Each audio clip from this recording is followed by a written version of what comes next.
So, the Magicka Templar. The Magicka Templar build has not changed very much going into Waking Flame from Blackwood. Has not really changed very much. I've made some minor alterations to the build, changed the one-piece monster set, changed the armor ratio a little bit. The build feels fantastic. The buffs to backlash feel great. I also changed up the skills a little bit too, and honestly, like, build feels very, very, very fun. I like it a lot. Templar's feeling very solid this patch. So, kicking things off, guys. Ancient Dragon Guard. Line of health, line of spell damage, crit chance, and 300 weapon damage while you're above 50%, and 3.3k physical and spell resist below 50%. I really, really like Ancient Dragon Guard for my Magplar. I find it to be a very good set.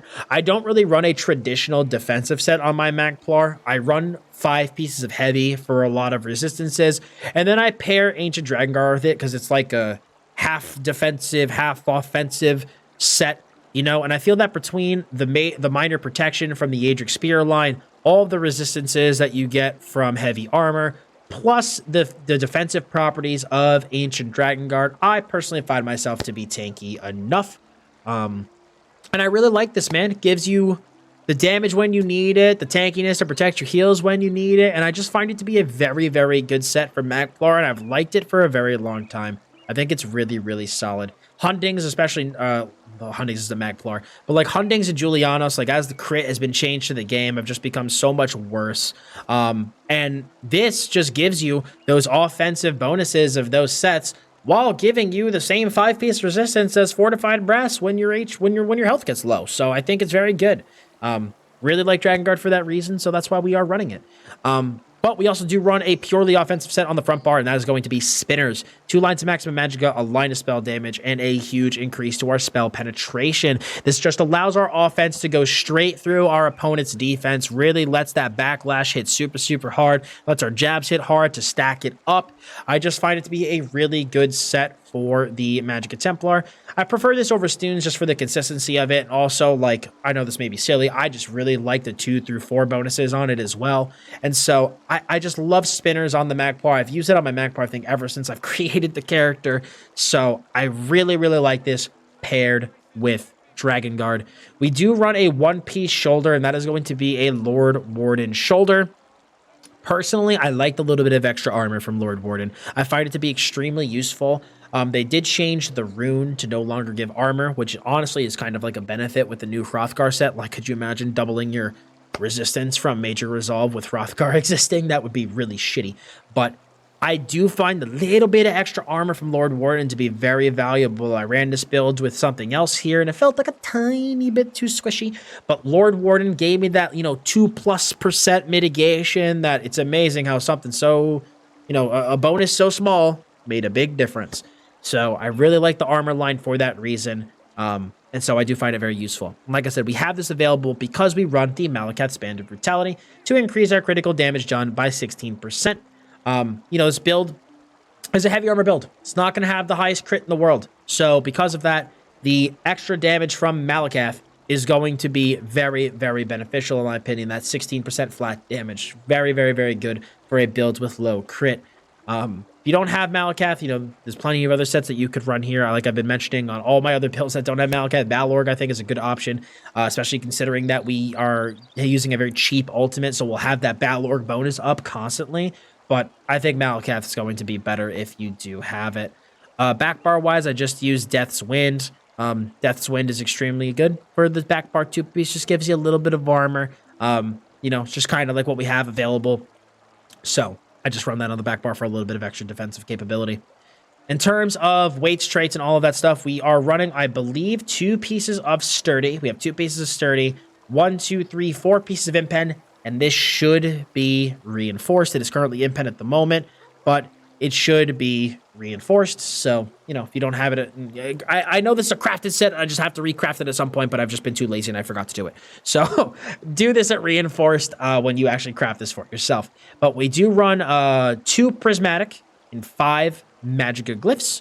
I run 1 Magicka recovery, 2 spell damage, triple arcane, a Nirnhoned lightning staff with a berserker glyph, and then I run Magicka poisons on the back bar for some Magicka restoration. In terms of our skills, obviously we're going to use puncturing sweeps. We're playing a Templar, so we're going to use sweeps.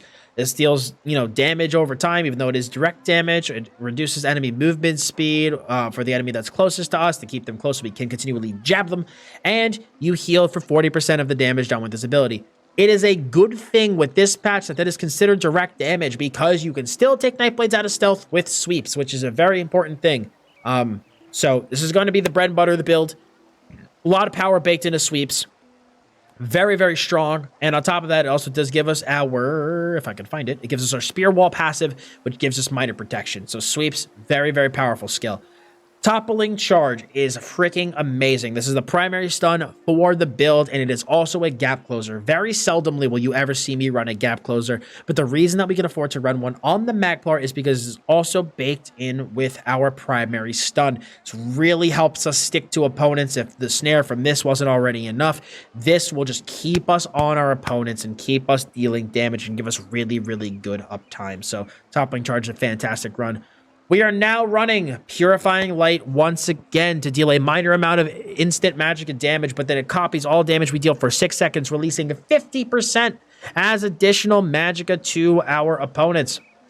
When this effect ends, a pool of sunlight remains attached to the enemy, healing you and nearby allies for 2390 over 2 seconds for 6 seconds.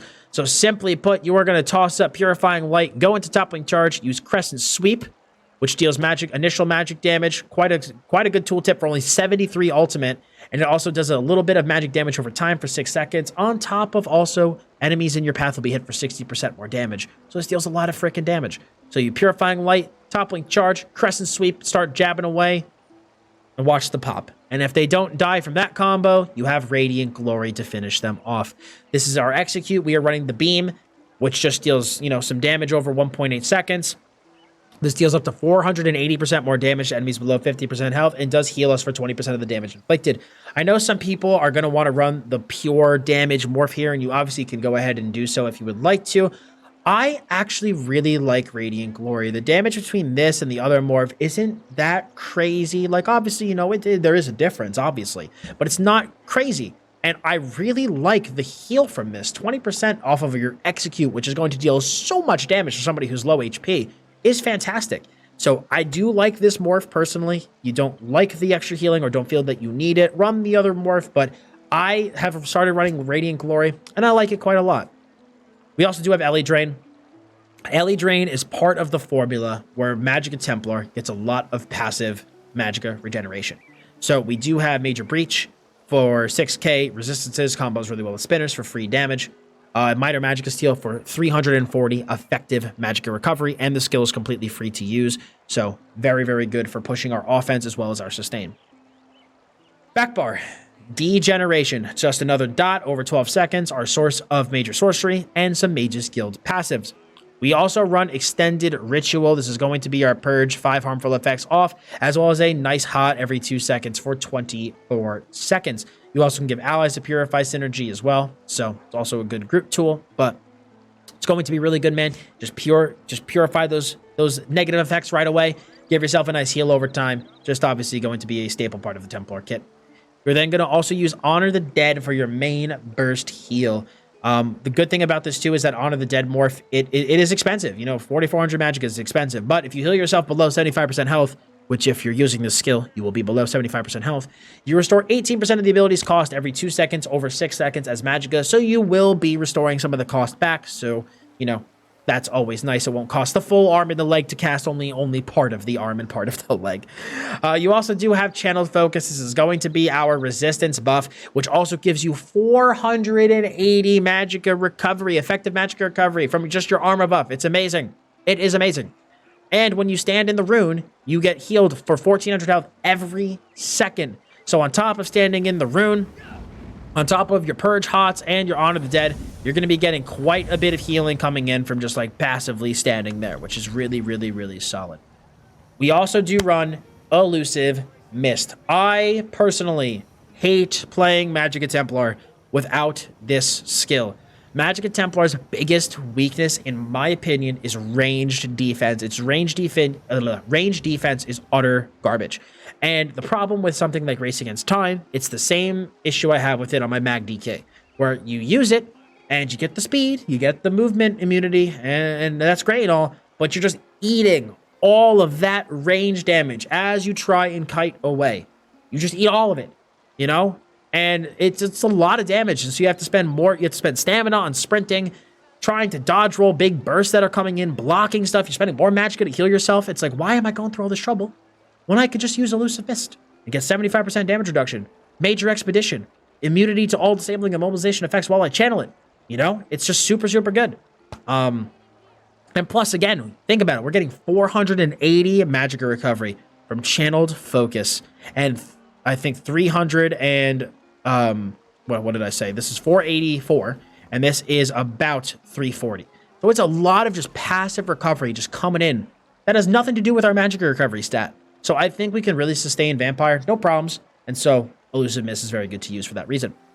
We also have Spell Wall. I've been really liking running defensive ultimates recently, and because, again, we do have minor protection baked into the class anyway, we can go ahead and run this on the back bar. I find this to be a little bit better than like something like Rem. I mean, Rem, you're just kind of sitting there, you're channeling the heal while all the other guys look at you and are like, whenever you're done, we're going to continue beating the shit out of you. But something like the SMB ultimate, you can flip the script. You can use the SMB ultimate, it's going to block for you, hit yourself with a couple of heals, and then you can actually go into your offense while the SMB ultimate continues to block for you. So I just find it to be best ultimate for the back bar. It's also very cheap, so I do really like it for that reason. Obviously, group play, Rem is going to be really good, but for 1vx, I really do like the SMB ultimate. Stat-wise, we're chilling at about 36k max with Magicka, 28.5k max health, 18.6k max stam, 1,000 Magicka recovery, about 4k spell damage, 18,000 spell resist with 17k physical resistance with 2,600 critical resistance. We're using the Atronach Mundus because, as I've said in previous build videos, the recovery Munduses are very stat dense, so we do run it for that reason. And then we also do run Bewitched Sugar Skulls buff food. Even though we are a stage 1 vampire, it just gives the most benefit from the tri-stats, even though the health recovery kind of is a little irrelevant. Now, the reason that I run High Elf on this build is because the Magplar sustain at a base is already really, really good. So I don't feel the need to run something like Breton. You know, High Elf, I just feel like it gives the damage that we need, gives a little bit of extra damage, 258 spell damage, 2,000 maximum Magicka. It's nice to get the stamina restoration from spell recharge, and, you know, just it's a small thing, but we do have a channel in this build with the beam, with Radiant Glory, you know? And so we take 5% less damage while casting that, which is pretty sick. You know, so like I said, Magplar sustain is already pretty solid, and so I don't feel that I need the Breton. And so the High Elf, to me, is just going to be a little bit better there. Could do Dark Elf, too, if you want to. But I personally do like the High Elf a lot. CP-wise, we're running Macerate Arms for direct damage. This is going to buff everything that we care about. Jabs. Spear. Spear shit. I'm like blanking out my brain.exe. Puncturing sweeps. It buffs that. It also buffs Purifying Light or Backlash, the big instant burst, as well as Crescent Sweep. Now, because, again, I do not run a traditional defensive set on this build, I did go a little bit heavy in my CP on the defensive side of things. Duelist Rebuff for single target damage. And then we also have Ironclad for direct damage. This will cover literally any AoE skill we care about, which is why I do not run Unassailable, as well as single target damage. So this is just you get a lot of mileage out of this. And then also Resilience to help lower the amount of damage we're going to be taking from ganks. Again, because we don't have a traditional defensive set, if we didn't run this, like, gankers, I think, would kind of rip through me. So, because I also get most of my resistances while I'm low, and they're trying to one-hit me when I'm high. So, the extra critical resistance I find to be very valuable. We run Boundless Vitality for 1,400 maximum health. I do run Survival Instincts as well for Afflicted with the status effect. Core combat skills cost 25% less. So, on top of that, we are able to really, like, hold block for, like, quite a long time. So, I do find this to be very useful. You can just sit in your rune and just block it out, and so you need to use Mist Form. We also do have Pain's Refuge. Reduce damage taken by 1% per negative effect, up to a maximum of 20%. Now, even though we do have Cleanse here on the Templar, I do find Pain's Refuge to be worth it. Just because, think about it, if you're like 1vxing and you, let's say, have 15 negative effects on you and you purge, you're down to 10, which is still double the effect that Juggernaut would give you. So even though you do have the purge, I find this still to be worth using. So, and if you're not purging every 5 seconds, you'll just cruise through your Magicka pool. So I still do find this to be worth using. And we also use Sustained by Suffering for the recovery while we are basically in combat, because if you're fighting somebody, you'll have a negative effect on you. So 150 recoveries from that. In terms of our rotation, you're going to want to maintain degeneration on your opponents and channeled focus on yourself, elemental drain on your opponents.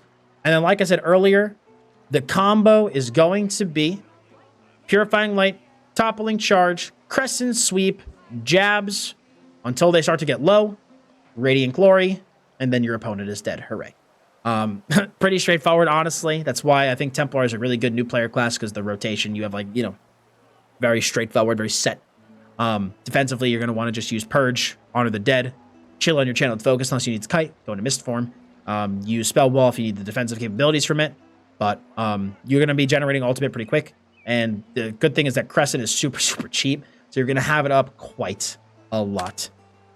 Potion-wise, I think is the only thing I did not discuss. We just use regular Tri-Stat pots. You know, this is a Malakath build, so don't really care about crit. So we just run Tri-Stat pots for that reason. But I think that covers everything. I think that's going to be it for me, guys, on the Magicka Templar build. Hopefully you did enjoy it. And if you did, smack a like on the video. Questions, leave them below. And of course, subscribe for more ESO build content plus other MMORPG content. Thank you for stopping by. I appreciate it. As always, I'm Dots Gaming, and I'll see you all in the next video.